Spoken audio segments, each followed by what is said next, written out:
So I also promised you guys that I was reading this book, Outlive: The Science and Art of Longevity by Dr. Peter Attia. And I'm reading it. I'm about a chapter and a half in, and I thought I would give you my initial thoughts. First, I really enjoy his writing so far. I was a little hesitant because sometimes on his podcast, he just kind of like drones on and on about scientific information, and I don't always appreciate that, but he has made an effort for sure not to do that in this book, and he starts out with a story, and it's just well written. So I had no idea that Dr. Attia was previously a trauma surgeon resident, and that he worked at Johns Hopkins, because I was a student, a nursing student at Johns Hopkins. I'm really curious if we were there at the same time, but I worked, or I was a student on the floor that I'm pretty sure he's talking about. Patients who have pancreatic cancer and need a Whipple procedure. I'm pretty sure we were on similar floors.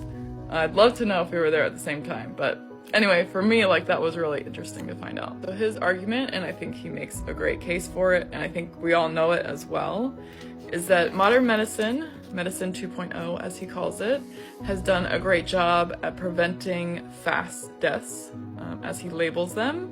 That is death from infection, death from car accidents, bullet wounds, any type of trauma. We're really good at saving patients' lives in that way. Where we are still totally failing, though, is saving lives in what he terms slow deaths. That's death from cardiovascular disease, death from metabolic dysfunction, cancer.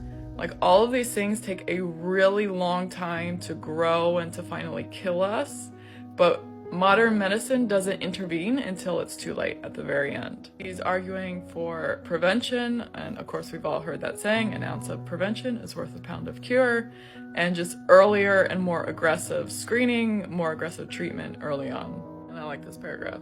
The logical conclusion is that we need to step in sooner to try to stop the horsemen, that's all the long-term, slow diseases, in their tracks, or better yet, prevent them altogether.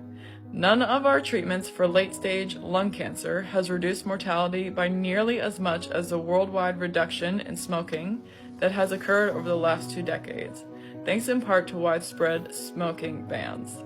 This simple preventative measure, not smoking, has saved more lives than any late-stage intervention that medicine has devised.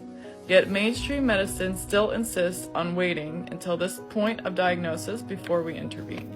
So I promise I'll keep reading and keep sharing what he says.